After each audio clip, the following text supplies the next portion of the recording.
Michelle, first of all, thank you so much for joining us. Yeah, thanks for having me. No, it's really exciting, and obviously uh, you've recently retired from the career, so I guess I should probably start with that. Um, for someone who started so young, and so it was sort of it all kind of happened quite instantly. And I know it's only been a couple of months, so looking back at something that's just recently ended is um, it feels, when it still feels fresh, it might be feel weird, but when you do look back at sort of your career and sort of the impact you had on the women's side of things with regards to golf, what sort of things jump out to you? Yeah, I mean, it's still pretty fresh. I don't really do a whole lot of reflecting back, to be honest, but I just hope that at the end of the day, I made some very bold choices in my career. Deciding to play with the men, deciding to turn pro really early, deciding to go to college at the same time. I just hope that I've inspired other women, other girls to, do the same, make bold choices, even if it doesn't fit into quite what society wants us to do, to not be afraid to make those bold choices. And that's what I hope my legacy is. For sure. And, it's golf is, I guess, one of those sports where, as long as you're injury free, I guess you can keep going for as long as you can. Um, was there a particular reason why now felt like the right time to sort of step away from the golf course, at least in that playing capacity, and sort of, I guess, look into what was next for you in your life? Yeah, I've been thinking about it for quite some time. I've been struggling with injuries. It just got to a point where my wrist just really couldn't keep up. Then I got, I had a neck injury, and it was just like all the above kind of came boiling down together. Ended up seeing, some wrist surgeons, and they recommended me not play anymore.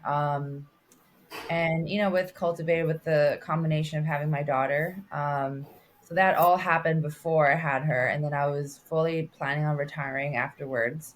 But then after I found out, I had a girl, I just really wanted to go out there and show her, instead of just telling her that I was a golf pro, really going out there and playing and for her to see it. So I'd made a decision to play as long as I could. Came back, and just things just were, it was hard. Obviously going back on the road with a young child, battling injuries. It just got to a point where, I made a very personal decision. A family decision was one that we made together, and I just don't want to miss out. I don't want my husband to miss out, and I didn't want to deteriorate my body any further. Just said that I couldn't play with her further on. I want to be able to play golf with her. I want to be able to run around with her, and it was a difficult decision to make, but I'm very happy with it. Now I host an LPGA tournament, called the Mizuho Americas Open at Liberty National in New York. And my daughter got to be there the entire week, see the other women play. She got to see me play when she was very little, but seeing me compete at Pebble Beach, has been really cool. I think she really gets it. And I think that, just being able to do that, I'm really glad I held on for as long as I did. But I'm also super excited for the next part of my career.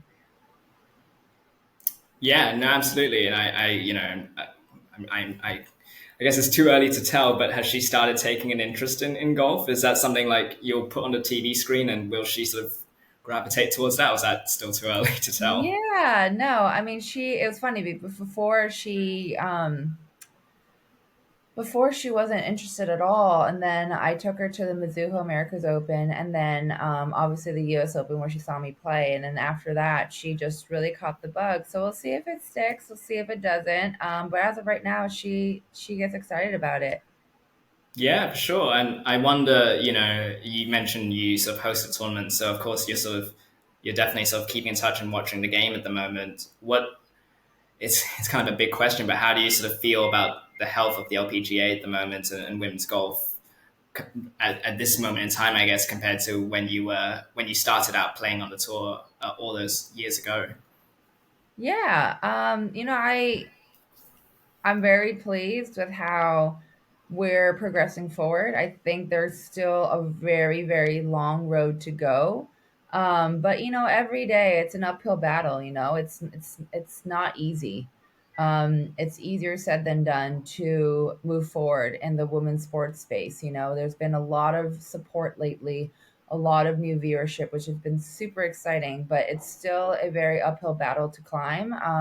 And I'm proud of our tour. I'm proud of other female sports organizations for utilizing this time, utilizing support, and to launch forward.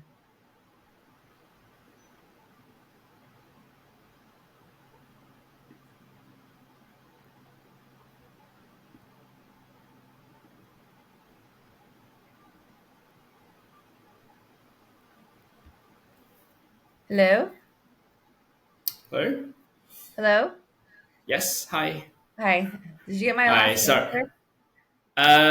it kind of broke up a bit. I hope you don't mind repeating it. Yeah, um, sure.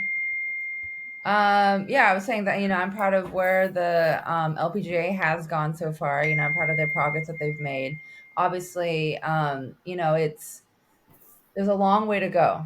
I am very proud of other female sports organizations as well. And there's been a lot of new viewership, a lot of new support from fans, from corporations, and really utilizing this momentum forward. But still realizing that it is a long way to go, and we have a long way to reach equity and to reach equal pay. But we're making it.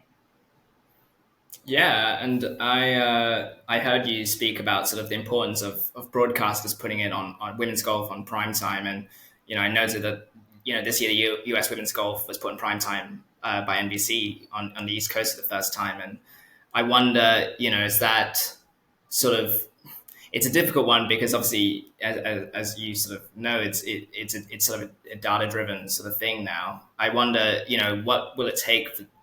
Is there anything I guess you feel that need what the steps that can be taken for women's golf to get that exposure and to sort of because it has sort of been shown that when it is on TV, people do come out and watch it.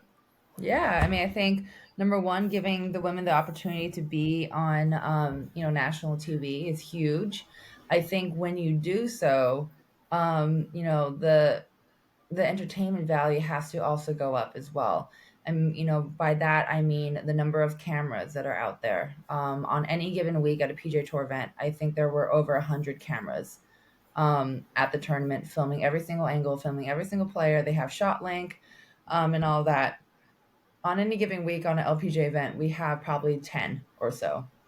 That creates a lesser entertainment value because, you're not cutting away fast enough to other players. People have shorter attention spans. It would be amazing to have someone like, to have the A team at CBS call our shots, like someone like Jim Nance, Amanda Balionis Renner, just those top people. And with that, it comes more viewership. Every week in and out, you have the top team at CBS. You have, hundreds of cameras following the players every week. You have the newest cutting edge technology to give these announcers the right amount of data.